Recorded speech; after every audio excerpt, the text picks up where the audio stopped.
మానవ జీవితం తీసుకున్నారంటే ప్రతి మానవ జీవితం యొక్క అంతిమ లక్ష్యం ధ్యానమే. ఆ ధ్యానం ఇప్పుడు మనం చేసి అసలైన మానవుల్లా బతుకుతున్నామా?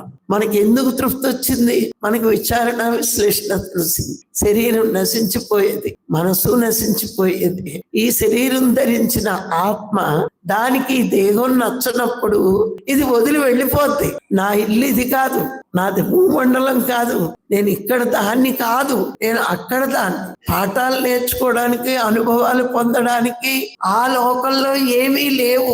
ఈ లోకంలో భూమి మీదే ప్రతి జీవి నేర్చుకునేది భూమి మీదేనండి. ఇది మనకు అర్థమైపోయింది.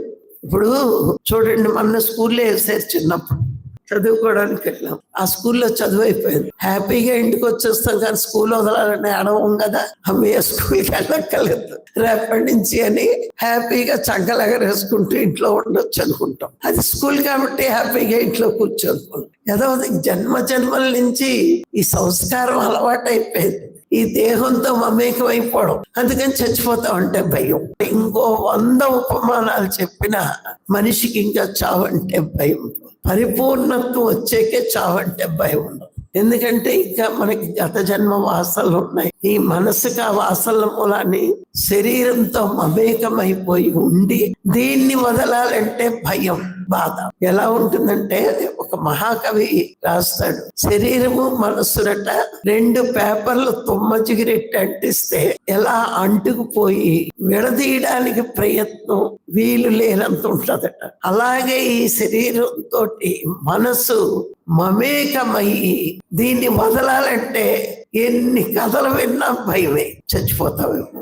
ఆ భయం పోగొట్టడానికే గురువులు వచ్చి నీ ఇల్లు ఇది కాదు, నీ ఇల్లు అక్కడ ఉంది, నువ్వు ఊరికే స్కూల్కి వచ్చేవి, ఇక్కడ పాఠం అయిపోతే ఈ స్కూలు ఎలా వదలాలో స్టూడెంట్స్ ఈ శరీరం ఈ లోకాన్ని వదిలి. ఇప్పుడు స్కూల్ అయిపోయి స్కూల్ యూనిఫామ్ మానేస్తామా లేదు? అలవాటు అయిందని రోజు ఇంట్లో యూనిఫామ్ వేసుకుని తిరుగుతామేంటి? అలాగే ఈ యూనిఫామ్ కూడా ఈ భూమి అనే స్కూల్ వదులుతాం, శరీరం అనే యూనిఫామ్ వదిలేస్తాం, మన లోకానికి మనం వెళ్ళిపోతాం.